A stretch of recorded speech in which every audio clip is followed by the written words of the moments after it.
Hello दोस्तों, स्वागत है आपका खनावत एकेडमी के यूट्यूब चैनल पर। और आज हम कक्षा 10वीं विज्ञान का बायोलॉजी का पोर्शन उठाने वाले हैं, जिसके अंदर हमारा पहला चैप्टर है जैव प्रक्रम। तो इससे पहले की क्लास में हमने बायोलॉजी के पोर्शन से पहले हमने आपको केमिस्ट्री की फ्री क्लासेस यूट्यूब पर अवेलेबल कराई जा चुकी हैं। तो उन क्लासों को आप लीजिए, जिसमें हमारा केमिस्ट्री के 4 चैप्टरों को हमने क्या कर लिया है, कंप्लीट कर लिया है। तो आज की क्लास के अंदर हम बायोलॉजी का पहला चैप्टर स्टार्ट करने वाले हैं, जैव प्रक्रम, जो कि आपके लिए 2025-26 के लिए बहुत इंपॉर्टेंट क्वेश्चन रहने वाले हैं। यूट्यूब पर जो भी क्लास है खनावत एकेडमी प्लेटफॉर्म के द्वारा प्रोवाइड कराई जा रही हैं, कुछ सारी की सारी क्लासें अभी आपको फ्री अवेलेबल कराई जा रही हैं। तो सभी लोग क्लास को ज्वाइन करें और पिछली क्लासों को भी हमारी को रीड करते रहें, देखते रहें, जिससे कि आपके एग्जाम के लिए स्कोरिंग सब्जेक्ट रहने वाला है। तो आज हम बात करते हैं जैव प्रक्रम के बारे में। तो जैव प्रक्रम से पहले सभी लोगों ने, जितने लोगों ने भी केमिस्ट्री की क्लासें ली हैं, जिनने चैनल को अभी तक भी सब्सक्राइब नहीं किया है, तो वो चैनल को सब्सक्राइब कर लें, साथ में वीडियो को लाइक करें, शेयर करें और बेल आइकन दबाना ना भूलिए, जिससे कि आपको आगे आने वाली क्लासों का नोटिफिकेशन मिलते रहें। तो आज इस चैप्टर के अंदर हम जैव प्रक्रम संपूर्ण चैप्टर पूरा फुल सिलेबस आपके लिए कंप्लीट प्रोवाइड कराने वाले हैं, और यहाँ पर हमारा क्वेश्चनों का पैटर्न रहने वाला है। ठीक है, बात करते हैं आगे अगली क्लास के अंदर। देखो, सबसे पहले हमारा क्वेश्चन आ जाता है अध्याय 5 के अंदर जैव प्रक्रम जो हमें दे रखा है अति लघु उत्तरी प्रश्नों के अंदर। सबसे पहले हमें दे रखा है कि पौधों में प्रकाश संश्लेषण की प्रक्रिया कहाँ होती है और प्रकाश संश्लेषण का रासायनिक समीकरण लिखिए। तो भाई देखो, पेड़ पौधों के अंदर आपने देखा होगा कि प्रकाश संश्लेषण की प्रक्रिया जो होती है ना, वो पत्तियों के अंदर होती है। पेड़ पौधे के जो हरे भाग होते हैं वहां पर प्रकाश संश्लेषण की क्रिया हो रही होती है। और उस प्रकाश संश्लेषण की क्रिया के अंदर क्या हो रहा होता है, देखो, पेड़ पौधे प्रकाश संश्लेषण की क्रिया हरे भागों में कंप्लीट करते हैं, मतलब पत्तियां और पौधे के जो भी और हरे भाग हैं हमारे पास। फिलहाल हम बात करें पत्तियां और पौधे के जो भी हरे भाग अन्य दे रखे हैं, वहां पर प्रकाश संश्लेषण की अभिक्रिया हो रही है। और इस प्रकाश संश्लेषण की अभिक्रिया के अंदर पेड़ पौधों को क्या चाहिए भाई, कार्बन डाइऑक्साइड, और क्या चाहिए भाई, जल चाहिए, और साथ में चाहिए इनको क्या, सनलाइट, यानी हम कहेंगे प्रकाश, सूर्य का प्रकाश इनको चाहिए, सनलाइट। और साथ में हमें चाहिए क्लोरोफिल, जो कि पत्तियों के अंदर ही पाया जाता है।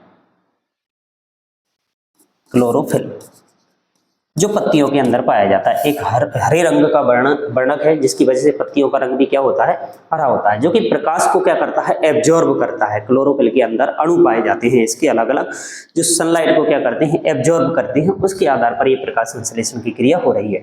तो प्रकाश संश्लेषण की क्रिया के फलस्वरूप क्या बना लेते हैं पेड़ पौधे, ग्लूकोज बना लेते हैं, साथ में हमें ऑक्सीजन देंगे और जल देंगे, और साथ में बहुत ज्यादा मात्रा में हमें क्या मिलने वाली है, यहाँ से ऊर्जा मिलने वाली है। और ये ऊर्जा हमें यहाँ पर एटीपी के फॉर्म में मिलेगी, जिसका फुल फॉर्म होता है एडिनो ट्राइफॉस्फेट। अब प्रकाश संश्लेषण की क्रिया के अंदर पेड़ पौधे अपना भोजन क्या कर लेते हैं भाई, फूड मटेरियल स्वयं बना लेते हैं, भोजन स्वयं बना लेते हैं, इसलिए हम पेड़ पौधों को स्वपोषी कहते हैं, स्वपोषी, याद रखना भाई ये बात। तो प्रकाश संश्लेषण की क्रिया के द्वारा पेड़ पौधे प्रकाश ऊर्जा को रासायनिक ऊर्जा में यानी केमिकल एनर्जी में क्या कर देते हैं, चेंज कर देते हैं। मतलब एक तरीके से पेड़ पौधे क्या हैं, कन्वर्टर हैं, जो कि प्रकाश ऊर्जा को, सनलाइट को चेंज कर देते हैं किसके रूप में, भोजन ऊर्जा के रूप में, यानी बोले तो एक रासायनिक ऊर्जा में, या फिर हम बात करें केमिकल एनर्जी में चेंज कर देते हैं, जो कि 673 किलो कैलोरी ऊर्जा हमें क्या होती है, प्राप्त होती है। बात करें देखो प्रकाश संश्लेषण के अंदर की क्रिया में, देखो पत्तियों के द्वारा कार्बन डाइऑक्साइड ग्रहण की जाती है, जो कि CO2 है हमारी, और ये CO2 पेड़ पौधों को मिलती है कहां से, हमारे वातावरण से। वातावरण, इस वातावरण से ये क्या करते हैं, CO2 ग्रहण करते हैं, इनको CO2 मिल गई, और साथ में इनको चाहिए क्या, जल, पानी, H2O चाहिए साथ में, H2। तो ये H2O मिलने वाला है इनको जड़ों से, जड़ों के द्वारा ये पानी को अवशोषित करेंगे। अब बात आती है कि भाई जड़ों के द्वारा पानी को कौन अवशोषित करके पत्तियों तक पहुंचाएगा, तो ये बात आपको याद रखनी है, ये होता है हमारा जाइलम। पेड़ पौधों के अंदर एक संवहनी ऊतक पाया जाता है, जिसे हम जाइलम कहते हैं। इस जाइलम के माध्यम से पेड़ पौधों के अंदर खनिज पदार्थ और जल अवशोषित करके पेड़ पौधों के विभिन्न भागों तक पहुंचाए जाते हैं, जिसमें पत्तियां भी हमारी शामिल हैं। साथ में अब पत्तियों के अंदर बन जाता है हमारा क्या, भोजन। अब इस भोजन को भी तो क्या होता है भाई, कि पौधे के विभिन्न भागों तक पहुंचाया जाता है। इसके लिए एक संरचना और पाई जाती है, जिसे हम फ्लोएम कहते हैं। मतलब हम कहें कि पौधों के अंदर एक और ऊतक पाया जाता है, जो कि संवहनी ऊतक है, भोज्य पदार्थों का संवहन करेगा, जिसे हम कहते हैं फ्लोएम। तो पेड़ पौधों के अंदर दो संवहनी ऊतक हैं हमारे पास, एक जाइलम और फ्लोएम। जाइलम से जल का परिवहन होने वाला है, और फ्लोएम से फूड का परिवहन होने वाला है। तो प्रकाश संश्लेषण की क्रिया होने के लिए पत्ती को मिल गई सनलाइट, जैसी पौधे की पत्ती के ऊपर सनलाइट गिरी, कार्बन डाइऑक्साइड उनको मिल गई, जल जमीन से उन्होंने ग्रहण कर दिया, तो पत्ती के अंदर निर्माण हो जाता है किसका, कार्बोहाइड्रेट का, यानी ग्लूकोज का निर्माण हो जाता है। साथ में ये पौधे क्या छोड़ देते हैं, हमें ऑक्सीजन छोड़ देते हैं और भोजन का निर्माण हो जाता है। इस भोजन से बहुत ज्यादा मात्रा में क्या मिलने वाली है, फिर ऊर्जा मिलने वाली है। इस पूरी प्रोसेस को हम कह देते हैं क्या, प्रकाश संश्लेषण की अभिक्रिया, जो कि हरे पौधों के अंदर ही हो रही है। क्लियर, आगे चलते हैं। अब आते हैं हम अगले क्वेश्चन पर कि पौधों में गैसीय आदान प्रदान की प्रक्रिया किन भागों में होती है और पौधों में रंध्रों के क्या महत्व हैं। तो भाई इस बात को ही हम बात करें कि पौधों के अंदर यदि हम पत्ती को देखें तो पत्ती के ऊपर क्या है, छोटे छोटे छिद्र पाए जाते हैं और वो छोटे छोटे छिद्र हमारे रंध्र कहलाते हैं, या स्टोमेटा इनको हम कह देते हैं, या फर्ण रंध्र इनको बोल दिया जाता है। और इन छोटे छोटे रंध्रों के माध्यम से ही पौधे गैसों का क्या करते हैं, एक्सचेंज करते हैं, गैसों का आदान प्रदान करते हैं। अब कौन कौन सी गैसों का आदान प्रदान होने वाला है, ये प्रक्रिया हम समझते हैं। देखो, पौधों में गैसीय आदान प्रदान की जो प्रक्रिया है ना, वो पर्ण रंध्रों द्वारा प्राय कहाँ पर होती है भाई, पत्तियों के अंदर होती है। ठीक है, ये बात याद रखना। अब ये क्या महत्व क्या है भाई, ये तो पता चल गया कि भाई पत्तियों के अंदर छोटे छोटे छिद्र पाए जाते हैं, जिनको हमने माइक्रोस्कोप की सहायता से देखा है, सूक्ष्म छिद्र, उनको हम कह देते हैं क्या, स्टोमेटा कह देते हैं या पर्णरंध्र बोल देते हैं। ये पत्ती हमारी, इसको हमने जूम करके देखा तो ये हमें इसके अंदर कुछ संरचना ऐसी दिखाई दी जो गैसों का क्या करने वाली है, आदान प्रदान। अब ये क्या करते हैं भाई, ये वायुमंडल से प्रकाश संश्लेषण के लिए कार्बन डाइऑक्साइड ग्रहण करेंगे, बिल्कुल इनको कार्बन डाइऑक्साइड मिल जाएगी, और श्वसन में कार्बन डाइऑक्साइड को ये क्या करेंगे भाई, बाहर निकालेंगे। श्वसन में कार्बन डाइऑक्साइड को ये क्या करेंगे, बाहर भी करेंगे। दूसरा, प्रकाश संश्लेषण में निर्मित जो ऑक्सीजन है, इसको जो वायुमंडल में छोड़ेंगे। प्रकाश संश्लेषण की क्रिया में क्या निकलती है, ऑक्सीजन गैस, उसको जो वातावरण में छोड़ देते हैं। और श्वसन के लिए आवश्यक ऑक्सीजन क्या करते हैं, जब इनको श्वसन करना होगा तो ये खुद ग्रहण भी कर लेंगे। तो पौधों में अतिरिक्त जल की मात्रा को वाष्प के रूप में भी बाहर निकाल देती है। क्या होता है, देखो पेड़ पौधों को जब पानी की मात्रा उनमें बहुत ज्यादा अधिक हो जाती है या वातावरण के अंदर टेम्परेचर कम हो जाता है, नमी बहुत ज्यादा होती है, तो पेड़ पौधों की पत्तियों से पानी भाप बनकर यानी बाष्प बनकर बाहर निकलता है। इस प्रक्रिया को हालांकि नाम दिया जाता है बिंदु स्त्रावण। तो पानी बूंद बूंद बन के बाहर निकलता है। तो इन्हीं स्टोमेटा या रंध्र जिनको हम कहते हैं, उन्हीं के माध्यम से एक्स्ट्रा पानी क्या निकल रहा होता है, बाहर निकल रहा होता है। ये प्रक्रिया भी इन्हीं के द्वारा होती है। क्लियर, तो आप याद रखें इस क्वेश्चन को अच्छे से। आगे आ जाता है हमारा अमीबा। देखो, अमीबा की यदि हम बात करें तो अमीबा भी एक जीव है, लेकिन कैसा जीव है भाई, ये एक कोश की है, एक कोशिकीय जीव है। इसका पूरा का पूरा जो शरीर होता है ना, वो पूरा शरीर एक कोशिका से मिलकर बना होता है। जैसे हम बात करें, हमारा जो शरीर है, हम जैसे मनुष्य का शरीर है, और भी गाय भैंस कुत्ता बकरी भेड़ बिल्ली सूअर खरगोश चूहा, ये सभी के सभी जीव जंतु जो है ना आपके बहुकोशिकीय हैं, क्योंकि इनका पूरा शरीर बहुत सारी कोशिकाओं से मिलकर बना हुआ है। लेकिन अमीबा एक ऐसा प्राणी है जिसकी पूरी बॉडी के अंदर सिर्फ और सिर्फ एक सेल पाई जाती है, यूनिसेलुलर एनिमल है ये आपका। तो वो इसके अंदर उत्सर्जन, पाचन, श्वसन सारी क्रियाएं एक ही कोशिका के अंदर हो रही होती है। तो वो कैसे हो रही होती है, ऐसी क्या संरचना इसके अंदर पाई जाती है, उनकी हम बात करते हैं। देखो अमीबा अपना भोजन अपनी सतह पर, इसकी सतह पर कुछ अस्थायी अंगुलीनुमा संरचनाएं पाई जाती हैं। इसके माध्यम से ये क्या कर लेता है भाई, भोजन ग्रहण करता है। अब क्या करता है भाई, ये भोजन के कणों के जैसे ही नजदीक पहुंच जाता है, तो ये जो संरचना पाई जाती है, जिन्हें हम इसकी प्रवर्ध बोल रहे हैं, उंगलीनुमा प्रवर्ध इनके ऊपर पाए जाते हैं, तो ये संरचना उससे क्या हो जाती है, चिपक जाती हैं। भोजन के कणों को फिर क्या कर लेती हैं, ये घेर लेती हैं, और भोजन संगलित होकर रिक्तकाएं बनाती हैं। खाद्य रिक्तकाओं के अंदर कुछ जटिल पदार्थों का विघटन सरल पदार्थों में कर दिया जाता है। मतलब इसके अंदर जो खाद्य रिक्तकाएं बनी हैं, उनके अंदर कुछ एंजाइम पाए जाते हैं। ये एंजाइम इस भोजन को क्या कर देते हैं भाई, पचा देते हैं। इस प्रकार इसको भोजन मिल जाता है, और ये सरल पदार्थ फिर इसका जो कोशिका द्रव होता है ना, उसमें पूरे में विसरित प्रसारित हो जाते हैं, और बचा हुआ जो कोशिका की सतह की ओर पदार्थ जो होता है वो गति करता है, और फिर शरीर से क्या कर दिया जाता है, बाहर कर दिया। एक सिंपल सी प्रोसेस है इनके अंदर, एक कोशिका के अंदर, उसके माध्यम से भोजन का क्या कर लेते हैं, ग्रहण और पाचन और उत्सर्जन शरीर से बाहर भी कर देते हैं।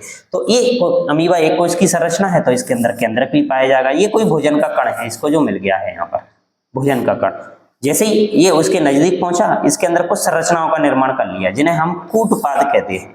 सीडोफोडिया भी बोल दिया जाता है। जैसे धीरे धीरे ये भोजन के कण के चारों तरफ अपनी आकृति को बदलकर भोजन को घेरे लेता है, ये खाद्य रिक्त का इसको कहते हैं हम बन गई है, और फिर इसके अंदर वो भोजन पूरा चला जाता है इसके अंदर। अब अमीबा के अंदर क्या है, इस खाद्य रिक्त काल के अंदर से क्या होगा, कुछ एंजाइम निकलेंगे, वो एंजाइम इस भोजन को पचा देंगे। फिर ये पचने के बाद ये जो हानिकारक पदार्थ होंगे वो सतह की ओर फिर से गति करेंगे और इससे बाहर कर दिए जाएंगे।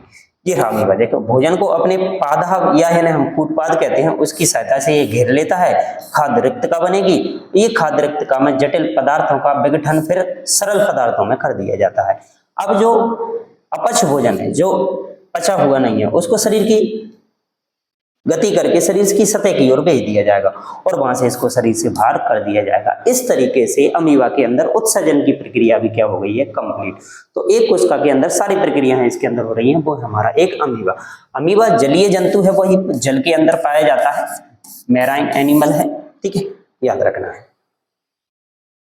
आगे आ जाता है हमारा मनुष्य में पाचन में लार की भूमिका बताइए भाई। देखो लार हमारी लार ग्रंथियों से स्रावित होती है, तो मुंह के अंदर लार ग्रंथियां पाई जाती हैं, उन लार ग्रंथियों से लार स्रावित होती है, उसके अंदर कुछ एंजाइम भी पाए जाते हैं और ये लसलसा पदार्थ स्रावित करती है, जिससे हमारा जो भोजन हम जो चबा रहे हैं उसको चबाने में हमें बड़ी आसानी होती है और भोजन को निगलने में बड़ी आसानी होती है। क्या प्रोसेस है इसकी वो बात करते हैं। देखो मुंह में स्थित लार ग्रंथियों से क्या निकलती है भाई, लार निकलती है। तो जैसे ही चबाया हुआ जो भोजन है हमारा, इससे ये चिकना बना देती है और लसलसा बना देती है, जिससे यह भोजन नली में आसानी से फिसल सकता है। इससे अधिक महत्वपूर्ण है कि लार में उपस्थित एक एंजाइम है, बहुत इंपॉर्टेंट एंजाइम है आपका, जिसे हम एमाइलेज कहते हैं, एमाइलेज इसके अंदर पाया जाता है एमाइल। अब इसका काम क्या है, जो मंड है, मंड बोले तो इसको स्टार्च बोलते हैं, स्टार्च, मंड बोले तो स्टार्च। स्टार्च भी एक प्रकार का कार्बोहाइड्रेट है जो कि पेड़ पौधों के अंदर हमें देखने को मिलेगा। अब इस स्टार्च के जो जटिल अणु होते हैं ना, उसको ये शर्करा में बदल देता है भाई, याद रखना है भाई, क्वेश्चन पूछा जाता है ओटीओ में कि मुंह के अंदर उपस्थित एंजाइम एमाइलेज किसका पाचन करता है, तो स्टार्च का पाचन करता है, उसको शर्करा में तोड़ देता है, खंडित कर देता है, जो मंड की अपेक्षा काफी सरल अणु होते हैं। इस तरह लार भोजन के पाचन में क्या होती है, बहुत महत्वपूर्ण भूमिका निभाती है। साथ में इसके अंदर जो एंजाइम पाए जाते हैं लार के अंदर, एमाइलेज जो है ना, ये कुछ सूक्ष्म जीवों को भी नष्ट कर देता है। कुछ बैक्टीरिया वायरस जो भोजन के अंदर प्रवेश कर गए हैं वो मुंह के अंदर ही इस एंजाइम के माध्यम से क्या कर दिए जाते हैं, नष्ट कर दिए जाते हैं। इस तरीके से ये लार हमारे भोजन के पाचन में महत्वपूर्ण भूमिका निभाती है। अगला क्वेश्चन आ जाता है पांचवा, बहुत इंपॉर्टेंट क्वेश्चन आपका, कि मनुष्य में दंत क्षरण के क्या कारण है भाई। दंत मतलब दांत, क्षरण मतलब होता है नष्ट होना, नष्ट होना है, ठीक है। देखो दंत क्षरण के क्या कारण है, इसके भी अनेक कारण हैं।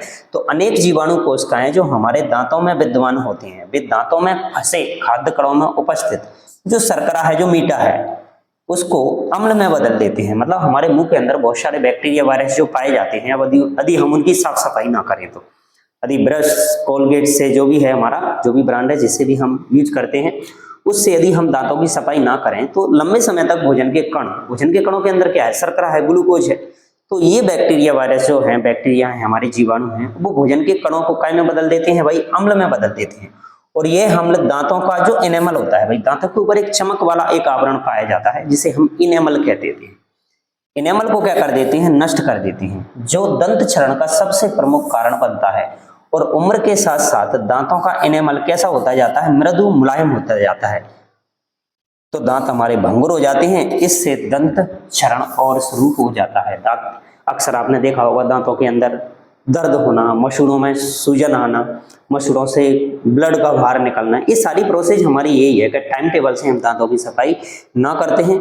इसकी वजह से बहुत सारे बैक्टीरिया वायरसों का अटैक हो जाता है। अटैक होने के बाद वो बैक्टीरिया वायरस उस भोजन के कणों को अम्ल में बदल देते हैं और फिर ये अम्ल हमारे दांतों को कहीं ना कहीं, दांत के ऊपर पाए जाने वाला एक इनेमल जो पदार्थ है ना, उसको नष्ट कर देता है, ठीक है। आगे आता है हमारा एटीपी। तो भाई एटीपी का पूरा नाम हम पढ़ चुके हैं। एटीपी के रूप में हमारी प्रकाश संश्लेषण, फोटोसिंथेसिस के अंदर जो एनर्जी निकल रही थी 673 किलो कैलोरी, तो पेड़ पौधों के अंदर से जो एनर्जी निकल रही है उसे भी हम एटीपी के रूप में मानते हैं। तो हमारी जैविक अभिक्रियाओं के अंदर जो हमारे शरीर में ऊर्जा उत्पन्न हो रही है हम उसको एटीपी के फॉर्म में मापते हैं। तो एटीपी का पूरा नाम बताना है, जिसका नाम है एडिनोसिन ट्राइफॉस्फेट, एडिनोसिन ट्राइफॉस्फेट। और दूसरा है, इसको ऊर्जा मुद्रा क्यों कहते हैं? भाई देखो, हमारे शरीर में ऊर्जा का उपयोग पेशियों के सिकुड़ने, प्रोटीन संश्लेषण, तंत्र का आवेग संचरण आदि अनेक क्रियाओं के लिए किया जाता है, इसलिए हम इसको क्या कह देते हैं? ऊर्जा मुद्रा कह देते हैं। करेंसी हमारी कहलाती है शरीर की जी। ठीक है, आगे आता है क्वेश्चन, मनुष्य का रक्तदाब किस यंत्र द्वारा मापा जाता है? और एक स्वस्थ मानव में सामान्य प्रकुंचन दाब और एक अनुशीतलन दाब। प्रकुंचन मतलब होता है सिस्टोलिक और अनुशीतलन मतलब होता है डायसिस्टोलिक। हृदय का फैलना और सिकुड़ना इस बात पर निर्भर करता है कि कितना दाब हमारी धमनियों शिराओं के अंदर उत्पन्न हो रहा है, उसे हम ब्लड प्रेशर यानी बीपी कह देते हैं। शॉर्ट में हम इसको बीपी बोलते हैं। ब्लड प्रेशर रक्त दाब यानी धमनी और शिराओं के अंदर हमारा खून बह रहा है, तो जैसे ही हृदय के द्वारा पंप किया जाएगा तो धमनियों शिराओं के अंदर उसका प्रेशर बढ़ेगा। ठीक है, प्रेशर बढ़ेगा, तो ये बढ़ने और घटने वाली जो प्रोसेस है उसको ही मापा जाता है। उसका नाम है स्फैग्मोमैनोमीटर, याद रखना है उस यंत्र का नाम। और एक स्वस्थ मानव में ये जो होता है ना, ये होता है, तो हमारा जो सामान्य प्रकुंचन दाब होता है ना वो 120 mm ऑफ फारा, और अनुशीतलन दाब जो होता है ना वो 180 mm ऑफ फारा होता है। इसलिए जब भी हम बीपी मापते हैं तो हमारा बीपी इसी तरीके से लिखा जाता है कि 120 बटे में कितना 80, ये नॉर्मल है हमारे पास, और जिसको हम लिखते हैं mm ऑफ Hg मतलब पारा, कि पारे के स्तंभ का मापा जाता है। अब इससे कम ज्यादा यदि होता है तो हम उसको हाई बीपी या फिर लो बीपी में शामिल करते हैं। अब बात आती है इसके अंदर भी, देखो 120 वाला बढ़ रहा है या 80 वाला घट रहा है। तो 120 वाला बढ़ रहा है मतलब सामान्य प्रकुंचन दाब क्या हो रहा है? बढ़ रहा है, बीपी बढ़ रहा है। और ये कम हो रहा है, इसका मतलब हम कहेंगे कि बीपी लो हो रहा है। अनुशीतलन दाब क्या है? तो डिपेंड करता है, ये दोनों प्रोसीजरों को मिलाकर हम 120 बटे 80 लिख देते हैं। क्लियर? तो याद रखना है, एक नॉर्मल रेंज हमारे बीपी की इतनी होती है।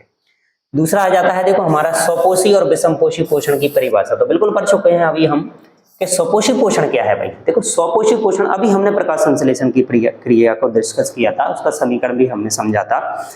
तो इसके अंदर क्या है, प्रकाश संश्लेषण की क्रिया के अंदर के हरे पेड़ पौधे सूर्य के प्रकाश की और विभिन्न प्रकार की जो गैसें हैं, जल है, कार्बन डाइऑक्साइड है, इनको यूज करके अपना भोजन स्वयं बना लेते हैं। इसी प्रक्रिया को हम कह देते हैं क्या? स्वपोषी पोषण, जिसमें हरे पेड़ पौधे अपना भोजन स्वयं बनाते हैं, स्वपोषी पोषण कहलाता है। विषमपोषी पोषण के अंदर क्या है? देखो, विषमपोषी पोषण में भोजन स्वयं किसी जीव जंतुओं द्वारा ना बनाया जाता है, बल्कि दूसरे जीवों पर निर्भर रहते हैं। अब भाई दूसरे जीव कौन से हैं? दूसरे जीव जैसे कि पेड़ पौधे अपना भोजन स्वयं बना रहे हैं, हम तो सिर्फ अपने भोजन को क्या करते हैं, उसका रंग रूप बदल देते हैं, किचन के अंदर लेके आके अपने हिसाब से उसको बनाते हैं। हम बनाते नहीं है भाई, बनाता तो कौन है भाई? पेड़ पौधे तैयार करते हैं। अब पेड़ पौधे एवं जंतुओं से, दूसरे जीव मतलब या तो पेड़ पौधों पर निर्भर होंगे या फिर किसी जंतु पर निर्भर होंगे, तो उसे हम कह देते हैं विषमपोषी पोषण कह देते हैं। क्लियर बात? अब श्वसन की क्रिया आ जाती है, छोटी सी परिभाषा। श्वसन किसे कहते हैं? भाई आमतौर पे हम सांस लेने को श्वसन की प्रक्रिया बोल देते हैं, लेकिन रियल में सांस लेना श्वसन नहीं है, इसे तो हम ब्रीथिंग, श्वासोच्छ्वास कहते हैं, सांस अंदर और सांस बाहर। श्वसन की क्रिया तो हमारी कोशिका के अंदर हो रही है, जहां पर हमने जो भोजन ग्रहण किया है ग्लूकोज, उस ग्लूकोज से अब हम श्वसन की क्रिया के फलस्वरूप एनर्जी प्रोड्यूस करेंगे, जिसके लिए हमें ऑक्सीजन की आवश्यकता होती है। क्लियर? तो वो हमारा श्वसन की क्रिया है। तो वह प्रक्रम जिसमें देखो हमारा जो ग्लूकोज है इसको पूर्णतः वापस से जिससे बनाया था कार्बन डाइऑक्साइड और जल में विखंडित करके एटीपी के रूप में हम क्या लेंगे? इससे ऊर्जा प्राप्त करेंगे, जिस ऊर्जा का उपयोग हम हमारी विभिन्न प्रकार की जैविक क्रियाओं के अंदर करेंगे, जैविक क्रियाओं के अंदर करेंगे, तब जाके हमारी शरीर के अंदर कहलाता है कि ये श्वसन है। तो श्वसन एक जटिल प्रक्रिया है, देखा जाए तो कोशिका के अंदर हो रही है ये पूरी प्रोसेस हमारी। तो ये श्वसन है हमारे पास। ठीक है, आगे बढ़ते हैं। अगला क्वेश्चन आ जाता है हमारा, हरे पौधे अपना भोजन किस प्रक्रिया से बनाते हैं, उसका नाम और रासायनिक समीकरण लिखिए। तो बिल्कुल हम पढ़ चुके हैं इसको। हरे पौधे अपना भोजन जिस क्रिया से बनाते हैं उसका नाम है क्या? प्रकाश संश्लेषण। और प्रकाश संश्लेषण का रासायनिक समीकरण हम पढ़ चुके हैं। क्लियर बात? तो आसान हुआ क्वेश्चन आपका। अगले क्वेश्चन की तरफ चलते हैं। अगला क्वेश्चन हमें दे रखा है कि अभी हमने पढ़ा था कि स्टोमेटा, रंध्र या पर्णरंध्र, इनके खुलने और बंद होने की प्रक्रिया को समझेंगे। तो भाई तो पत्तियों के अंदर छोटे छोटे रंध्र छिद्र पाए जाते हैं जिन्हें हम स्टोमेटा कह देते हैं। तो इन स्टोमेटा का खुलना और बंद होना, गैस कब एक्सचेंज होगी कब नहीं होगी, कब पानी बाहर निकलेगा कब नहीं निकलेगा, ऑक्सीजन कब बाहर निकलेगी कब नहीं निकलेगी, ये सारी प्रोसेस इसी स्टोमेटा के माध्यम से कंप्लीट होती है। तो कैसे क्या होता है इसके अंदर, इस बात को हम बात करते हैं। देखो स्टोमेटा के खुलने और बंद होने की प्रक्रिया जल के अवशोषण पर निर्भर करती है। इनके अंदर कुछ गार्ड सेल पाई जाती हैं भाई। देखो गार्ड सेल कहाँ होती है भाई, ये हमारा क्या दे रखा है, एक खुला हुआ स्टोमेटा दे रखा है, ओपन स्टोमेटा दे रखा है। इसके अंदर ये है ना हमारी, ये दोनों गार्ड सेल हैं हमारे पास, ये रही द्वार कोशिकाएं कह देते हैं हम इन्हें, गार्ड सेल। इनके फूलने के कारण रंध्र क्या हो जाते हैं भाई, खुल जाते हैं। अब ये फूलेंगी कब, जैसे इनके अंदर पानी का प्रवेश हो जाएगा, ठीक है, और सिकुड़ेंगी कब, जैसे इनके अंदर से पानी क्या निकल जाएगा बाहर। अब ये गार्ड सेल क्या होती हैं, सिकुड़ जाती हैं। कब सिकुड़ेंगी भाई, ये जब सिकुड़ेंगी जब इनके अंदर से पानी क्या निकल जाएगा बाहर। तो इस प्रकार पर्णरंध्रों के खुलने एवं बंद होने की प्रक्रिया में महत्वपूर्ण भूमिका निभाती है कौन, हमारी ये गार्ड सेल। ये इसकी संरचना है रंध्र की, जिसकी यदि हम बात करें तो इसी के अंदर पाए जाते हैं। देखो स्टोमेटा के अंदर क्या, क्लोरोप्लास्ट, और इसी क्लोरोप्लास्ट के अंदर हमें मिलेंगे क्या, अब जिसको हम पढ़ रहे थे अभी प्रकाश संश्लेषण की क्रिया में, एक हरे रंग के वर्णक की आवश्यकता थी हमें, जिसका नाम था क्लोरोफिल। इसी के अंदर क्लोरोफिल के क्या पाए जाते हैं, क्लोरोप्लास्ट के अंदर। इसकी ये एपिडर्मल सेल है, ये इनर थिक बॉल है, इसके अंदर ये कुछ संरचना, और इसके अंदर केंद्रक भी पाया जाता है, और कुछ स्टोमेटल फोर पाए जाते हैं, छिद्र पाए जाते हैं। ये ही है, यहाँ से आदान प्रदान होने वाला है। फिर ये क्या हो जाता है भाई, बंद हो जाता है। बंद हो जाता है तो ये अपना एक्सचेंज करना क्या कर देता है, बंद। तो जैसे ही द्वार कोशिकाओं के अंदर पानी प्रवेश करता है, पानी प्रवेश करने के बाद ये द्वार कोशिकाएं फूल जाती हैं, फूल कर क्या हो जाती हैं, बंद। और जैसे ही पानी बाहर निकल जाएगा तो ये सिकुड़ जाएंगे, सिकुड़ कर स्टोमेटा क्या हो जाएंगे, बंद।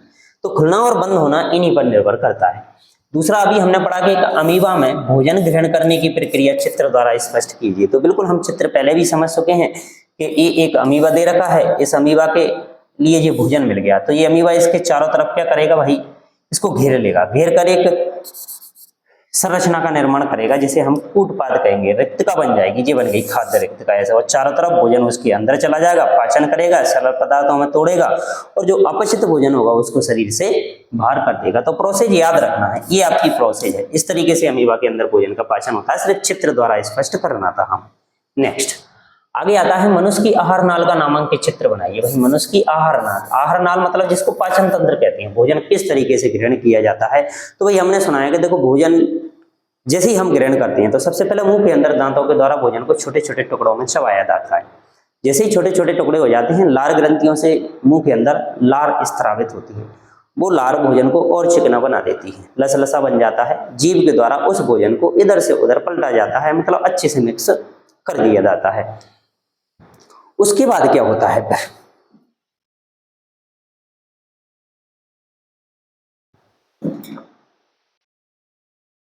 उसके बाद की प्रोसेस है फिर हमारी, इस भोजन को निगला जाता है। तो भाई ये जीभ है, मुख गुहा दे रखी है हमें, ये रही हमारी मुख गुहा।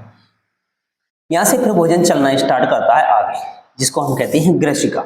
आगे चलना शुरू किया, और आगे चलने के बाद ये भोजन हमारे पहुंच जाता है काय के अंदर, आमाशय के अंदर। आमाशय के अंदर जैसे ही भोजन पहुंचा तो आमाशय की दीवार के अंदर कुछ ग्रंथियां पाई जाती हैं, कुछ सेल्स पाई जाती हैं। इन सेल्स से क्या होता है, एक अम्ल स्त्रावित होता है, जिसे हम HCl अम्ल कहते हैं, यानी बोले तो हाइड्रोक्लोरिक अम्ल कहते हैं।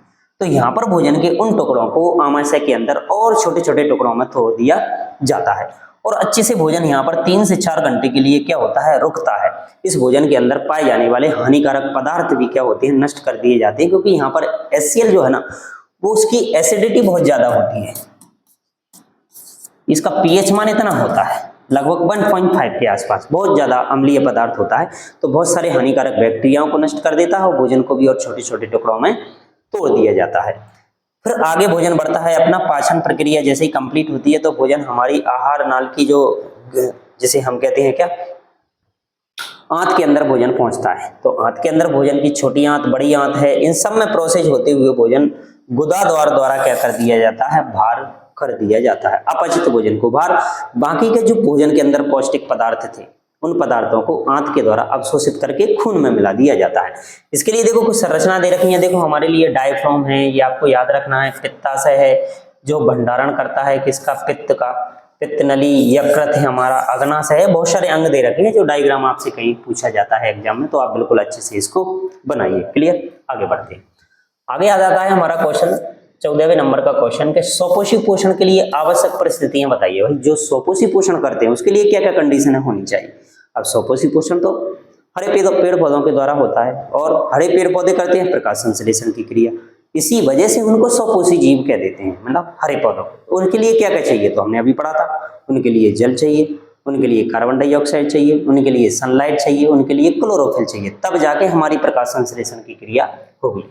कार्बन डाइऑक्साइड चाहिए, जल चाहिए, सूर्य की ऊर्जा चाहिए और क्लोरोफिल चाहिए, जो कि कहाँ मिलेगा, पत्तियों के अंदर मिल जाएगा। स्वपोषी पोषण के उत्पाद क्या है भाई, क्या बनाएंगे हम इससे, ग्लूकोज बनेगा, ऑक्सीजन बनेगी और एटीपी के रूप में हमें क्या मिलेगी, ऊर्जा। आप आसानी से इसको याद रख सकते हैं। क्लियर, आगे चलते हैं। देखो आहार नाल के विभिन्न हिस्सों में भोजन के पाचन को बताइए। भाई देखो विभिन्न पोषण के अंदर आहार नाल की यदि हम बात करें तो इस डायग्राम को आप एक बार, ये रहा हमारा डायग्राम, ये है, इसके अंदर भोजन की प्रोसेस हो रही है, तो यहाँ से ये भोजन आगे बढ़ेगा भाई, आगे बढ़ के फिर गुदा मार्ग के द्वारा भोजन को क्या कर दिया जाएगा, शरीर से बाहर। इसके लिए विभिन्न प्रकार के हमारे अंग हैं, उनके अंदर विभिन्न प्रकार की ग्रंथियां हैं, रासायनिक पदार्थ हैं जो बनेंगे अंगों के अंदर, वो जाके पूरी प्रोसेस को क्या करते हैं, कंप्लीट। तो इसकी बात करते हैं हम कि क्या है वो प्रोसेस, देखते हैं। देखो सबसे पहले हम बात करें कि हमारी जो मुख गुहा है उसमें पाचन की बात करते हैं। देखो मनुष्य मुख के द्वारा भोजन को ग्रहण करता है, और मुख में स्थित जो दांत होते हैं भोजन के कणों को चबाते हैं, जिससे भोज्य पदार्थ छोटे छोटे कणों में विभक्त हो जाते हैं। अब हमारी लार ग्रंथियों की बारी आ गई है। अब लार ग्रंथियों से लार भोजन में अच्छी तरह से मिल जाती है। लार में उपस्थित एंजाइम जो होती है वो भोज्य पदार्थ में उपस्थित जो स्टार्च है उसको शर्करा में बदल देते हैं, मतलब ग्लूकोज में बदल दिया जाता है। तो हम कहेंगे भोजन का पाचन शुरू होता है भाई, मुख गुहा से भोजन का पाचन शुरू हो गया है। चबाने को पाचन नहीं कह रहे हैं हम, हाँ, लेकिन भोजन को छोटे छोटे सरल पदार्थों में तोड़ने की प्रक्रिया क्या कह रही है, पाचन। तो पाचन की प्रक्रिया तो मुख गुहा से ही शुरू हो गई है हमारी, और आगे तक चलने वाली है हमारी। इसको फिर ग्लूकोज में बदल दिया जाता है, भोजन को चिकना और लुगदीदार बना दिया जाता है, जिससे भोजन आगे जो ग्रसिका आने वाली है उसमें बगैर घर्षण के आगे आसानी से ये मूव कर सके, और उसके बाद फिर पहुंच जाता है भोजन का हमारे आमाशय में। अब जैसे ही भोजन आमाशय के अंदर पहुंचा तो उसके अंदर क्या प्रक्रिया होने वाली है कि जब वो भोजन आमाशय में पहुंचता है तो वहां पर भोजन का मंथन होता है भाई, भोजन का बड़ा अच्छे से मंथन होता है। इसके अंदर आमाशय के अंदर इस तरीके से क्रमानुकुंचन गतियां होती हैं। खाना खाने के बाद कुछ समय बाद हम देखेंगे कि इसके ऐसे मूवमेंट होने लगते हैं, क्रमानुकुंचन गति कहते हैं इसको, और मंथन होता है, जिससे भोजन और छोटे छोटे कणों में क्या कर दिया जाता है, टूट दिया जाता है, तोड़ दिया जाता है।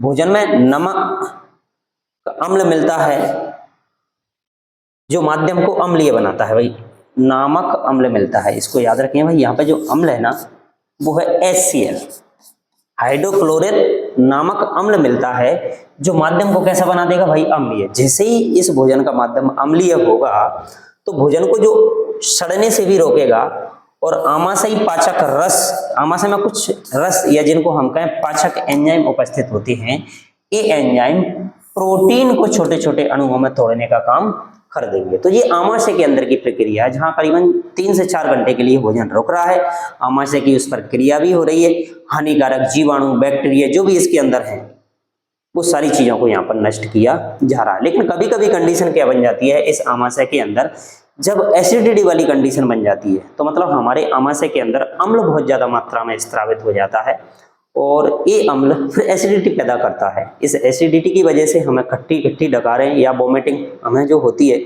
उससे बचने के लिए जब अम्ल बना है अब क्रिया को उदासीन करना पड़ेगा। उदासीन करने के लिए हमें कुछ क्षार लेना पड़ेगा, क्षार लेना मतलब हमें इनो लेना पड़ेगा। काम सिर्फ 6 सेकंड में हमारा कंप्लीट हो जाएगा। तो वो इस तरीके से अम्ल को उदासीन करने के लिए फिर हमें क्षारीय पदार्थों का सेवन करना पड़ता है, जिससे एसिडिटी क्या हो जाती है, खत्म हो जाती है। जैसे कि सोडा पानी भी आप ले सकते हो, उससे भी एसिडिटी क्या हो जाती है, हमारी कम हो जाती है। क्लियर। तो ये आमाशय में पाचन हुआ। आमाशय के बाद हमारा जो ग्रहणी वाला भाग है, ये आंत का एक भाग है, आंत ग्रहणी भी है, और एक छद्रांत वाला भाग है, ये भी आंत का भाग है। आंत याद रखना है, ग्रहणी छद्रांत आंत के ही पार्ट है, इनको नाम दिया गया। अब इसमें क्या होने वाला है, देखो आमाशय में पाचन के बाद जब भोजन कहाँ पहुंचता है, ग्रहणी में पहुंचता है, तो यहाँ यकृत से आया हुआ भाई, यकृत भी देखो पाचन में महत्वपूर्ण भूमिका निभाएगा। इससे आया हुआ जो पित्तरस होता है, भोजन से अपक्रिया करके अब वसा का पायसीकरण कर देगा। पायसीकरण का मतलब होता है वसा को छोटे छोटे टुकड़ों में फैटी एसिड्स में क्या कर दिया जाएगा, तोड़ दिया जाएगा। वसा मतलब तेल और घी जो हमने ग्रहण किया है उसको छोटे छोटे टुकड़ों में तोड़ दिया जाएगा तथा माध्यम को क्षारीय बनाएगा। अभी माध्यम कैसा था हमारा, अम्लीय। क्यों, आमाशय की दीवार से क्या निकला था, अम्ल, HCl हाइड्रोक्लोरिक अम्ल। अब भोजन का माध्यम बनेगा क्या, क्षारीय, जिससे अग्नाशय से आए पाचक रस में उपस्थित एंजाइम क्रियाशील हो जाते हैं, क्योंकि अग्नाशय भी पाचन की क्रिया में महत्वपूर्ण भूमिका निभा रहा है और अग्नाशय से भी कुछ पाचक एंजाइम आएंगे जो भोजन को पचाने के लिए जिम्मेदार होंगे, लेकिन वो काम तभी करेंगे जब माध्यम कैसा होगा आपका, क्षारीय। अम्लीय माध्यम में वो काम नहीं करेंगे। तो क्षारीय माध्यम बनाने के लिए कौन आया भाई, इसके अंदर पितरस आया और अग्नाशय के एंजाइम एक्टिव हो गए और ये भोजन में उपस्थित प्रोटीन को भी, कार्बोहाइड्रेट को भी और वसा को भी, इसका सब का पाचन कर देते हैं। और हमारे भोजन में सबसे ज्यादा मात्रा में वही भोजन हम ग्रहण करते हैं जिसके अंदर प्रोटीन होगा, कार्बोहाइड्रेट होगा और वसा होगा, उसी का पाचन हमारे शरीर के अंदर हो रहा है। फिर बात आ जाती है क्षुद्रांत में भोजन पहुंचेगा। ग्रहणी में पाचन के बाद जब भोजन क्षुद्रांत में पहुंचता है तो वहां आंतरिक रस में उपस्थित एंजाइम, पचे हुए और अपचित प्रोटीन, कार्बोहाइड्रेट, वसा का क्या कर देते हैं, पाचन। और आंत की बिलाई द्वारा, मतलब आंत के अंदर उंगली नुमा कुछ संरचनाएं पाई जाती है। मान लो ये हमारी एक आंत है, ये आंत है, इसके अंदर भोजन चल के जा रहा है तो इसके अंदर कुछ संरचनाएं हमारी ऐसी मिलती है, उंगली नुमा, इन्हें हम बिलाई कह देते हैं, बिलाई। ये फिर पचे हुए भोजन को क्या कर लेते हैं, अवशोषित, और अवशोषित भोजन को रक्त में क्या कर दिया जाता है भाई, पहुंचा दिया जाता है। इस तरीके से क्षुद्रांत के अंदर भोजन का पाचन कंप्लीट होता है। 17वां क्वेश्चन आता है, देखो अब हमारा क्या, आमाशय में, छोटी आंत में, छोटी आंत में मतलब ग्रहणी और क्षुद्रांत में श्लेष्म की मोटी परत क्यों आवश्यक है। देखो हमारी जो आमाशय होती है और जो आंत होती है उसकी जो अंदर वाली दीवार है उसके ऊपर एक श्लेष्मा, जिसे हम म्यूकोसा कहते हैं, एक ऐसी झिल्ली पाई जाती है कि भोजन को पचाने वाले जो एंजाइम है, जो केमिकल है, जो रासायनिक पदार्थ है हमारे पास, वो उससे निकल के उसके अंदर आ जाते हैं, आंत के अंदर और आमाशय के अंदर, लेकिन वापस से उसी आंत को नहीं पचा पाते हैं क्योंकि वो कवरिंग उसके ऊपर पाई जाती है और वो बच जाती है। देखो आमाशय तथा छोटी आंत में श्लेष्मा की मोटी परत आवश्यक है। आमाशय तथा छोटी आंत में हाइड्रोक्लोरिक अम्ल होता ही होता है, इनकी दीवारों की क्षति पहुंचा सकता है, जो इनकी दीवार को क्या पहुंचाएगा भाई, नुकसान। इससे बचने के लिए एक श्लेष्मा की मोटी परत इनकी क्या करती है भाई, रक्षा करती है। इस कारण आमाशय और छोटी आंत में श्लेष्म की मोटी परत की आवश्यकता होती है, जिससे कि वो खुद ही, जैसे कोई जीव मांसाहारी है तो हमारे शरीर के द्वारा जैसे ही अंदर मांस पहुंचा तो मांस को भी पचाने का काम इसके द्वारा किया जा रहा है, लेकिन फिर भी हम बात करें कि हमारा शरीर भी तो मांस से बना हुआ है, फिर हमारी आंत है, हमारा आमाशय है, ये खुद क्यों नहीं पच जाती है। तो उससे बचने के लिए क्या, आमाशय की दीवार और आंत की दीवार पर एक झिल्ली पाई जाती है, जो पदार्थ अंदर तो आ सकते हैं लेकिन वापस उसी मांस पर क्रिया नहीं कर सकते हैं, जिसे हम कहते हैं श्लेष्मा या म्यूकोसा। ठीक है, अगला क्वेश्चन, माइटोकॉन्ड्रिया को कोशिका का बिजली घर क्यों कहते हैं भाई, ये बात भी आपको याद रखना है। देखो माइटोकॉन्ड्रिया के अंदर, देखो माइटोकॉन्ड्रिया क्या है, कोशिका का एक कोशिकांग है और यही ऊर्जा उत्पादन करने का काम करता है, किसके रूप में, एटीपी के रूप में, उसका संग्रह भी करता है, इसलिए हम इसको कोशिका का बिजली घर, पावर हाउस कह देते हैं माइटोकॉन्ड्रिया को। क्लियर, आगे अब आता है देखो वायवीय श्वसन और अवायवीय श्वसन, एक को ऑक्सी श्वसन भी कहते हैं और एक को अनऑक्सी श्वसन।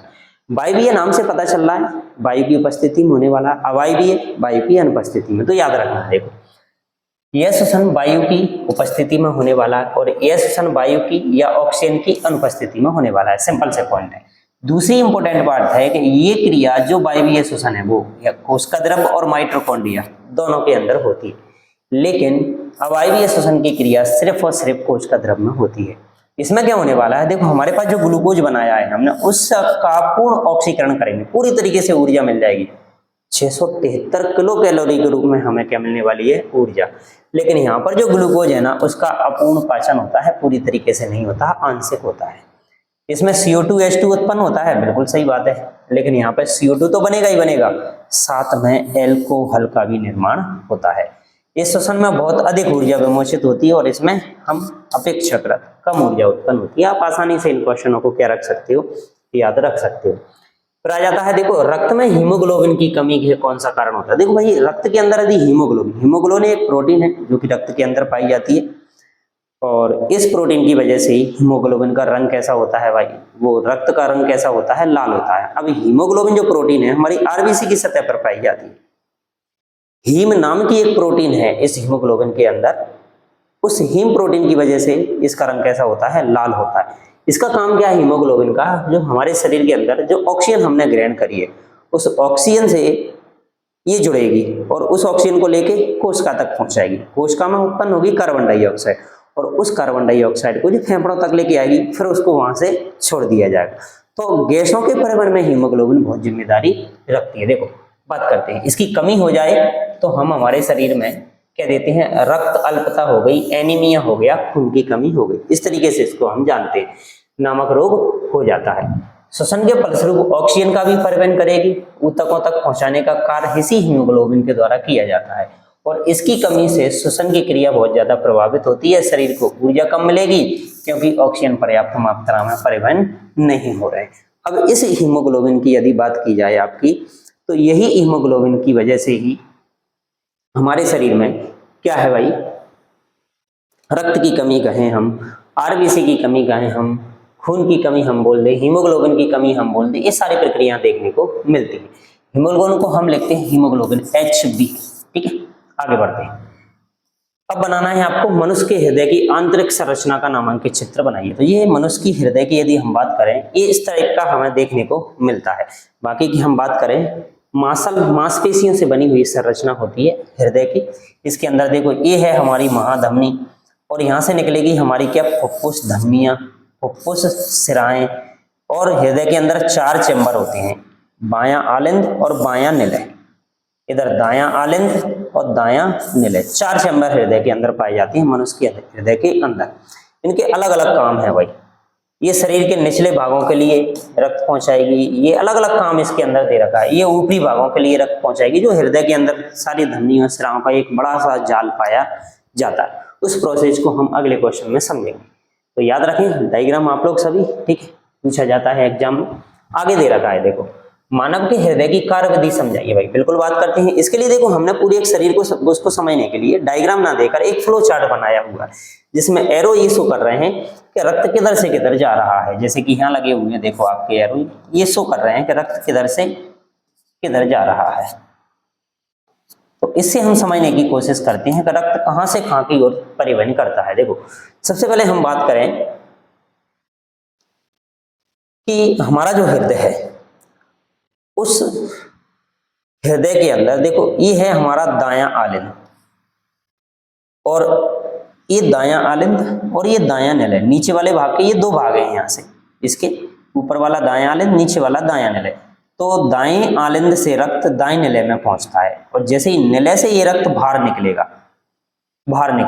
फुफ्फुसीय धमनी बीऑक्सीजनित रक्त बाहर निकलेगा, फेफड़ों तक पहुंचेगा, फेफड़ों से होते हुए वापस फिर से बाएं आलिंद में आएगा, फिर बाएं निलय में पहुंचेगा। वहां से फिर ये प्रमुख महाधमनी, जिसे महाशिरा कहते हैं, जो बी ऑक्सीजनित रक्त है आपका, जिसमें ऑक्सीजन की मात्रा नहीं है, कार्बन डाइऑक्साइड की मात्रा है, शरीर के विभिन्न अंग में पहुंचा और शरीर के विभिन्न अंगों से फिर वापस पहुंचेगा ये दाएं आलिंद में। इस तरीके से रक्त का क्या होता रहता है परिवहन। इस फ्लो डायग्राम से आप आसानी से याद रख सकते हैं। देखो बात करते हैं मानव हृदय की क्रियाविधि। शरीर के विभिन्न भागों से जो अशुद्ध रक्त होता है, भाई अशुद्ध रक्त कहने का मतलब ये है कि उस रक्त के अंदर कार्बन डाइऑक्साइड की मात्रा ज्यादा है और ऑक्सीजन की मात्रा क्या है, कम है, उसको हम कह देते हैं अशुद्ध।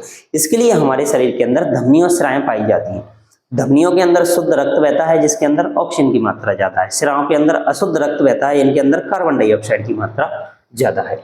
सिराओं में द्वारा एकत्रित होकर उसको महाशिरा द्वारा हृदय के दाएं आलिंद में एकत्रित किया जाता है। ये दायां आलिंद जो है ना, ये पूरा का पूरा जो है ये अशुद्ध रक्त को लेने वाला है। कैसा, अशुद्ध। और अशुद्ध रक्त कहां से मिलेगा भाई, कहां होके आया है ये होके आया है हमारे शरीर के विभिन्न अंगों से आया है। विभिन्न अंगों से रक्त को ग्रहण किया जाएगा दाएं आलिंद द्वारा, दायां आलिंद दाएं निलय में भेजेगा और निलय से एक पंप कर दिया जाएगा फुफ्फुस धमनी के माध्यम से लंग्स की ओर, फेफड़ों की ओर भेज दिया जाएगा। फेफड़ों में जाके इस रक्त के अंदर क्या थी, कार्बन डाइऑक्साइड की मात्रा ज्यादा थी। कार्बन डाइऑक्साइड को वहां से क्या कर दिया गया, छोड़ दिया गया और ऑक्सीजन ले ली गई, फिर ये वापस दोबारा से आएगा शरीर में। देखते हैं, देखो अब दाएं आलिंद में एकत्रित होता है, जो त्रिवलनी कपाट द्वारा दाएं निलय में पहुंचता है। भाई याद रखना है, दाएं निलय में यहाँ पे एक बाल्ब पाया जाता है जिसको हम हृदय के बाल्ब कहते हैं। ट्राइकस्पिड बाल्ब आपको यहाँ देखने को मिलेंगे, याद रखना है आपको, ये हृदय के बाल्ब कहते हैं, ट्राइकस्पिड बाल्ब पाए जाते हैं। और यहाँ पर पाए जाएंगे आपके बाइकस्पिड बाल्ब,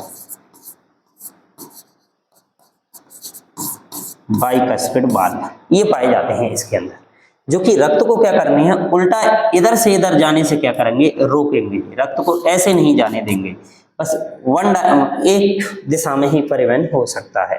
ठीक है, फिर द्विवल्नी बाल्ब पहुंचता है फुफ्फुसी स्वरा द्वारा फेफड़ों से शुद्ध रक्त, फिर बाएं आलिंद में आता है जो द्विवल्नी कपाट बाइकस्पिड बाल्ब द्वारा बाएं निलय में चला जाता है। दाएं निलय से अशुद्ध रक्त शुद्ध होने के लिए कहाँ पहुंचेगा, भाई फुफ्फुस धमनी द्वारा फेफड़ों में भेज दिया जाता है, और बाएं निलय से शुद्ध रक्त महाधमनी द्वारा शरीर के फिर विभिन्न भागों में भेज दिया जाता है। ये प्रक्रिया पूरे शरीर के अंदर हमारे अंदर दिन भर चलती रहती है। ये पूरी प्रोसेस थी क्रियाविधि इसकी। नेक्स्ट बात करते हैं, रुधिर के कारण लिखिए भाई, अब इसका काम क्या है रक्त, तो भाई ये ऑक्सीजन का परिवहन करेगा, कार्बन डाइऑक्साइड का परिवहन करेगा, कुछ नाइट्रोजनी पदार्थ हैं जिनको हम हानिकारक पदार्थ नाम देते हैं, उत्सर्जी पदार्थ हम कह देते हैं, इनका भी परिवहन करेंगे।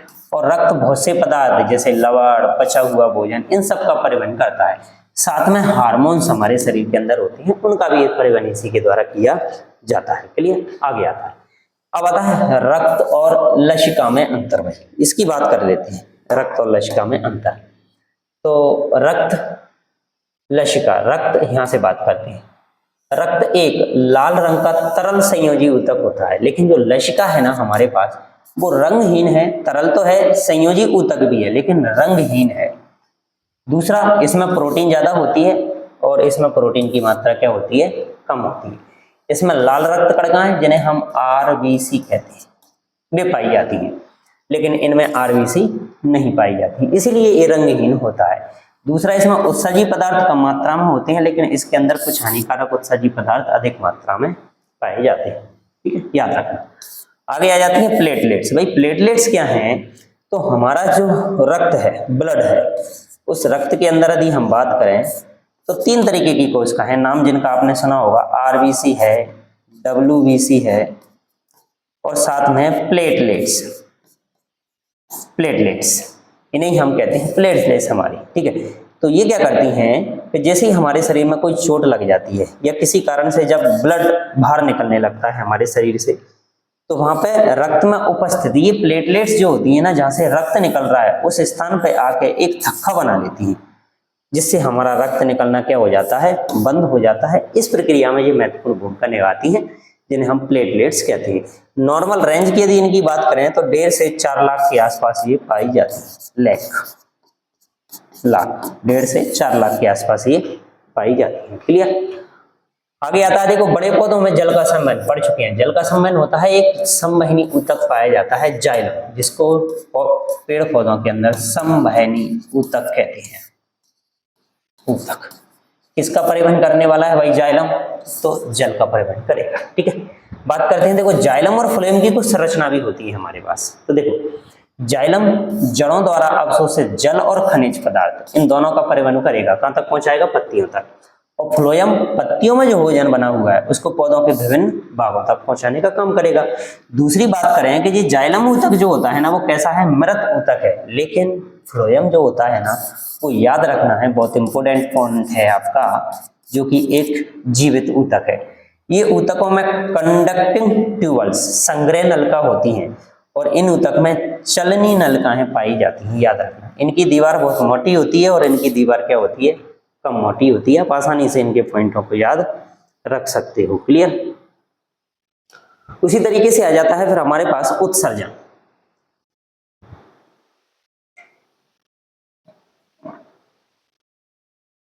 तो उत्सर्जन की बात करते हैं। देखो उत्सर्जन का मतलब यह है कि हमने जो भोजन ग्रहण किया है, भोजन ग्रहण करने के फलस्वरूप हमारे शरीर के अंदर बहुत सारे हानिकारक पदार्थ बनते हैं, मतलब जिनकी शरीर में आवश्यकता नहीं होती है, विषैले होते हैं, इसलिए शरीर से उनको बाहर निकालना होता है। उन्हें हम हानिकारक अपशिष्ट या वर्ज्य पदार्थ कहते हैं, इनको त्यागना होता है। इसी क्रिया को हम कह देते हैं उत्सर्जन। और ऐसा उत्सर्जन होने के लिए हमारे शरीर के अंदर एक उत्सर्जन तंत्र पाया जाता है, जिसके लिए हमें किडनी, नेफ्रॉन और उत्सर्जन पूरे सिस्टम की क्या होती है, आवश्यकता होती है। जी हमारा एक उत्सर्जन तंत्र दे रखा है हानिकारक। यहाँ पर मतलब रक्त को छानने का काम किया जा रहा है इस किडनी के अंदर। ये हमारी दो किडनी दे रखी है, एक किडनी ये है हमारी और एक है, दो किडनी पाई जाती हैं। और एक किडनी के अंदर इसकी एक संरचनात्मक इकाई इनके अंदर पाई जाती है, जिसे हम नेफ्रॉन कहते हैं। नेफ्रॉन ये रक्त को छानने का काम करती हैं। और एक नेफ्रॉन, एक किडनी के अंदर हमें 10 लाख नेफ्रॉन देखने को मिलते हैं। लगभग इतने नेफ्रॉन पाए जाते हैं आपके, ठीक है।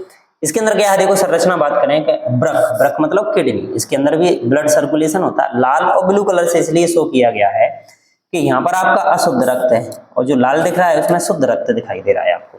ये बाई ब्रक सिरा है, इसके अंदर भी महाधमनी और ये मूत्र वाहिनी महासिरा। अब मतलब ये रक्त जब छन जाएगा, छनने के बाद जो हानिकारक पदार्थ हैं उनको यूरिन के द्वारा शरीर से क्या निकाला जाएगा, बाहर। उसी को हम यूरिन मूत्र कह देते हैं, जिसका उत्सर्जन हमें समय समय पर करना पड़ता है। फिर ये यूरिन जो बन गया रक्त छनने के बाद किडनी के अंदर छनना है, वो छनने की प्रोसेस क्या है वो अलग है। और ये मूत्राशय में जाके इकट्ठा हो जाता है और मूत्र मार्ग से इसको शरीर से क्या कर दिया जाता है भाई, बाहर निकाल दिया जाता है। ये उत्सर्जन तंत्र कहलाता है। तो इसका डायग्राम बनाइए, आप अच्छे से प्रैक्टिस कीजिए, एग्जाम के हिसाब से बहुत इंपॉर्टेंट है आपका। अब आ जाता है हमारा ब्रक्काणु, इसी को कहते हैं हम नेफ्रॉन। ऐसी कुछ संरचनाएं हमें देखने को मिलती है नेफ्रॉन की, ठीक है ना।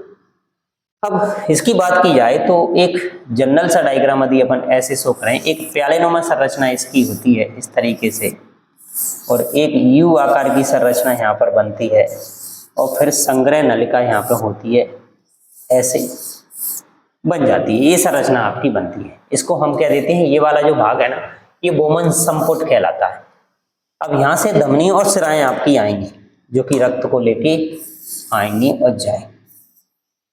ऐसे आता है रक्त इधर से और इधर से जाता है। यहाँ पर आगे रक्त छनता है, ये छनने का काम यहाँ पर होगा। इसे हम कह देते हैं केस का गुच्छ या फिर ग्लोमेरुलस कह देते हैं। ये वाला भाग हमारा ग्लोमेरुलस कहलाता है, ठीक है। ये काम हमारा हो गया। अब इसके बाद छनने के बाद रक्त छनने के बाद कुछ हानिकारक पदार्थ ऐसे चलता है आगे की। ये हमारा हेनले का लूप कहलाता है, हेनले का लूप। ये बात आपको याद रखना है, हेनले लूप। इसका ये वाला भाग है ना हमारा, ये वाला भाग, इसको हम कह देते हैं समीपस्थ नलिका, समीपस्थ नलिका, नलिका। और ये कहलाती है हमारी संग्राहक नलिका, संग्राहक नलिका। और ये कहलाती है हमारी दूरस्थ नलिका,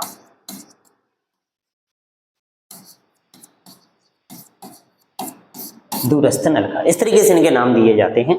और ये संरचना होती है संग्राहक नलिका। ये है, यहाँ से जो हानिकारक पदार्थ होंगे आपके इकट्ठा करके और यूरिन के रूप में शरीर से क्या कर दिया जाएगा, इनको बाहर कर दिया जाएगा। ये आपकी नेफ्रॉन की संरचना दे रखी थी। और एक किडनी के अंदर हमें जो नेफ्रॉन जो देखने को मिलते हैं ना, वो 10 लाख नेफ्रॉन पाए जाती हैं। दोनों किडनी में मिलाकर 2 लाख नेफ्रॉन पाए जाते हैं। कभी कभी एक किडनी के अंदर फतरी बन जाती है, स्टोन बन जाती है। इसकी वजह से रक्त का शुद्धिकरण नहीं हो पाता है, तो शरीर के अंदर हानिकारक पदार्थों की मात्रा बढ़ने लगती है। तो इस तरीके से रक्त को कृत्रिम रूप से शरीर से बाहर छानने की जो प्रोसेस होती है उसे हम डायलिसिस कहते हैं। क्लियर, आगे पढ़ेंगे हम इसको। तो डायग्राम बहुत इंपॉर्टेंट है, बनाना है, याद रखना है। और डायलिसिस ये है हमारा अपोहन, इसी को हम डायलिसिस कह देते हैं।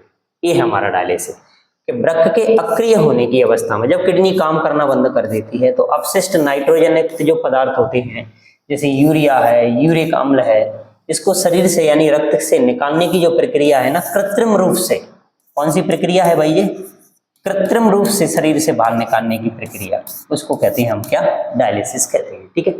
धमनी सिराओं में अंतर आपने पढ़ा है कि भाई धमनी और सिराएं होती हैं, धमनियों के अंदर शुद्ध रक्त बहता है और सिराओं के अंदर अशुद्ध रक्त बहता है। दूसरी बात करें, धमनियां गहराई में स्थित होती हैं, सिराएं बाहरी सतह पर। तो जो आज हमें सतह पर नीले रंग की जो दिखाई दे रही हैं उन्हें हम कह देते हैं क्या, सिराएं, जिनके अंदर अशुद्ध रक्त बहता है। धमनियां गहराई में स्थित होती हैं जिनको हम बाहर से नहीं देख सकते। दूसरी बात करें, सिराओं के अंदर कम दाब से रक्त बहता है, धमनियों के अंदर बहुत प्रेशर से, स्पीड से रक्त बहता है। इसलिए जब भी इंजेक्शन लगाए जाते हैं ना, वो सिराओं में लगाए जाते हैं, धमनियों में नहीं। क्यों? दूसरी तो गहराई में स्थित है। तीसरी बात यह है कि अंदर है, वहां तक नेडल सुई को पहुंचाना मुश्किल है, पहुंच भी गई तो उसमें प्रेशर से रक्त बह रहा है, यदि फट गई तो ब्लीडिंग अंदर हो सकती है, इसलिए सिराओं के अंदर रक्त दिए जाते हैं। दूसरा, अशुद्ध रक्त किसके अंदर है? सिराओं के अंदर, धमनियों के अंदर शुद्ध है, दवा डायरेक्ट हम उसके अंदर नहीं देंगे। तो ड्रिप इंजेक्शन जो भी चढ़ाया जाता है वो सिराओं में दी जाती है। तो सिराओं की बात करें, इसकी दीवार मोटी, मांसल, इलास्टिक, लचीली होती है। इसकी दीवारें पतली, बिना लचक वाली होती हैं। इनका ल्यूमेन संकीर्ण, मतलब ये हॉल कितना पतला मोटा होगा। दूसरा, ये हृदय से रक्त को उसका संवहन करती है, और ये क्या करती है, ये संपूर्ण शरीर से रक्त लेकर हृदय में एकत्रित करती है। ये हृदय से विभिन्न भागों तक पहुंचाएंगे।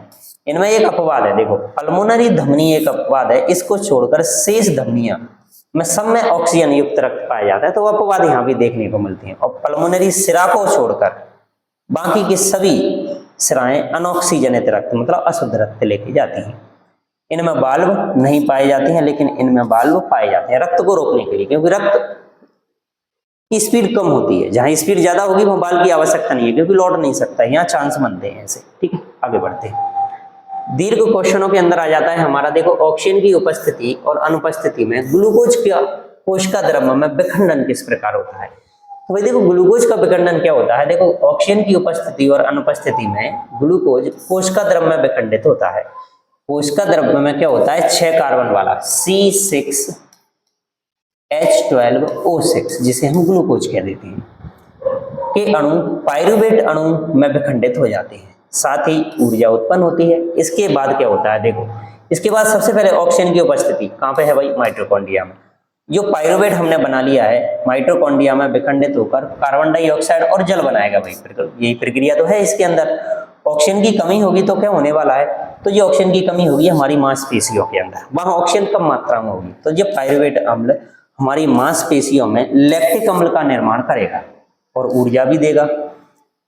ऑक्सीजन की अनुपस्थिति में ये ईस्ट में होती है, याद रखना है। देखो, ऑक्सीजन की उपस्थिति में क्रिया माइटोकॉन्ड्रिया, कमी में हमारी मांसपेशियों में, और अनुपस्थिति कहाँ है, ईस्ट के अंदर कोशिकाओं में। ये एथेनॉल बनाएगी और कार्बन डाइऑक्साइड का निर्माण करेगी, इससे भी इनको क्या मिलेगी, ऊर्जा। लेकिन उनके लिए पर्याप्त है, हम जैसे जीव जंतुओं के लिए नहीं है, तो हमें तो ऑक्सीजन की ज्यादा मात्रा में आवश्यकता होगी। ये रहा ग्लूकोज आपका, ये बना लिया हमने ग्लूकोज। कोशिका द्रव्य में पहुंचा, वहां पर ये विघटित हो गया काय में, पाइरुवेट में, जो कि 3 कार्बन वाला होता है। 6 कार्बन वाला 3 कार्बन में बदल गया और ऊर्जा मिल गई। अब यहां से 3 प्रक्रियाएं होती हैं आपकी, 3 प्रक्रिया। पहले ऑक्सीजन की अनुपस्थिति में, जो कि ईस्ट में, ऑक्सीजन की अभाव में हमारी मांसपेशियों में, और ऑक्सीजन की उपस्थिति यानी माइटोकॉन्ड्रिया में। तीनों जगह पर अलग अलग पदार्थों का निर्माण होता है। ईस्ट में इथेनॉल, जिसे हम एल्कोहल कहते हैं, शराब कहते हैं, एल्कोहल, इसका निर्माण होता है यहाँ पर।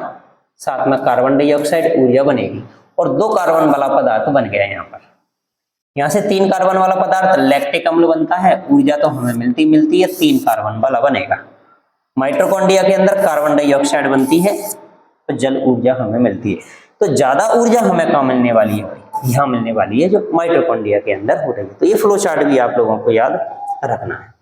आगे आएगा, मानव हृदय के आलिंद निलय में रक्त के परिसंचरण की क्रिया समझाई। तो भाई इस बात को हम पढ़ चुके हैं, देखो पहले भी हमने डिस्कस कर लिया। आप आसानी से इसको याद रखिए और आप आसानी से इसका स्क्रीनशॉट लेकर भी आप डिस्कस कर सकते हैं। ये क्वेश्चन भी हमारा हो गया कि मनुष्य के आमाशय एवं अग्नाशय में पाचन तंत्र की भूमिका। देखो, आमाशय में हम पढ़ चुके हैं, लेकिन अग्नाशय की बात कर लेते हैं। सारी की सारी वही प्रोसेस दे रखी है। अग्नाशय के अंदर क्या होने वाला है, पैंक्रियाज। इसके अंदर अग्नाशय से हमें क्या मिलने वाला है, तो भाई एक पदार्थ हार्मोन स्त्रावित होता है, उसका नाम आप याद रख सकते हो, इंसुलिन। जब आमाशय से भोजन गृहिणी में पहुंचता है, तो यहाँ पर पित्ताशय से आने वाले जो पित्तरस थे, माध्यम को क्षारीय बना देते थे, जिससे अग्नाशय से स्त्रावित जो विकर मतलब होता है एंजाइम, ये क्रियाशील हो जाते हैं। फिर क्या होने वाला है, इसमें प्रोटीन, इसमें वसा, इसमें कार्बोहाइड्रेट, सबका कर डाला हमने क्या, पाचन, पचा दिया सबको। ये आग्नाशय में क्रिया होती है, बाकी आमाशय में हम पहले ही डिस्कस कर चुके हैं। नेक्स्ट आ जाता है हमारा क्या, लसिका क्या है भाई। अभी हमें रक्त और लसिका के अंदर अभी हमने अंतर पढ़ा था कि रक्त क्या होता है, लसिका क्या होता है। तो लसिका एक भी, ये भी तरल संयोजी ऊतक है आपका, लेकिन श्वेत रंग का, रंगहीन है। तो कोशिकाओं की भित्ति में उपस्थित छिद्रों द्वारा कुछ प्लाज्मा, कुछ प्रोटीन और रुधिर कोशिकाएं बाहर निकलकर ऊतक के जो बीच में खाली स्थान रहता है उसे अंतरकोश की अवकाश कहते हैं, उसमें आ जाते हैं और रुधिर की प्लाज्मा की तरह, लेकिन रंगहीन, क्योंकि इसके अंदर आरबीसी नहीं होती है, लेकिन अल्प मात्रा में प्रोटीन युक्त तरल ऊतक बनाते हैं, जिसे हम क्या कहते हैं, लसिका कह देते हैं। ठीक है, बात ये होती है। लसिका का महत्व क्या है, देखो ये भी उसी तरीके से, जिस तरीके से रक्त का काम है ना, वही काम कुछ मात्रा में लसिका का भी है कि ये पचे हुए क्षुद्रांत द्वारा वसा का परिवहन करती है। भाई रक्त के द्वारा भी वसा का, फैट का परिवहन है, और भी इसके द्वारा परिवहन किया जाता है। तो ये थी हमारी आज की क्लास, जिसके अंदर हमने जैव प्रक्रम, जो एग्जाम व्यू के हिसाब से हमारे लिए बहुत इंपॉर्टेंट क्वेश्चन आपके रहने वाले हैं, उन क्वेश्चनों का पैटर्न आपको ये दे रखा था, जिसके अंदर हमने जैव प्रक्रम के जो भी इंपॉर्टेंट अपने क्वेश्चन बनते हैं, उन सारे क्वेश्चनों को हमने आपको क्या किया, डिस्कस किया है। जिसके अंदर हमारे लिए डायग्राम भी बहुत अपने आप में बहुत महत्वपूर्ण भूमिका निभाते हैं, और हर चित्र, प्रक्रिया, क्रियाविधि जो भी हमें दे रखी है यहाँ पर, वो सब अपनी बहुत इंपॉर्टेंट है। क्लियर बात। तो अभी तक जिन लोगों ने चैनल को सब्सक्राइब नहीं किया है, वो बिल्कुल चैनल को सब्सक्राइब करें, वीडियो को लाइक करें, शेयर करें, अपने फ्रेंड सर्कल में इसको भेजें, जिससे कि उस भाई को भी क्वेश्चनों का एक अच्छा सा पैटर्न मिल सके और वो भी अपनी स्टडी अच्छे से कर सके। तो मिलते हैं आपसे अगले चैप्टर के साथ, जो कि हमारा अगला अध्याय होगा, 6वां अध्याय, जो कि हमारा तंत्र का तंत्र से संबंधित होगा, हमारा ब्रेन से संबंधित होगा, हमारा स्पाइनल कॉर्ड से संबंध होगा, किस तरीके से हमारे शरीर के अंदर सूचनाओं का आदान प्रदान होता है। ये सारी प्रोसेस हम अगले चैप्टर के साथ आपसे डिस्कस करेंगे। जब तक आप इसको अच्छे से रीड कीजिए। यदि किसी क्वेश्चन में डाउट आता है तो आप बिल्कुल हमें कमेंट कर सकते हो, उस कमेंट के माध्यम से आपका जवाब आपको दिया जाएगा। तो मिलते हैं अगली क्लास के लिए, तब तक के लिए बहुत बहुत धन्यवाद।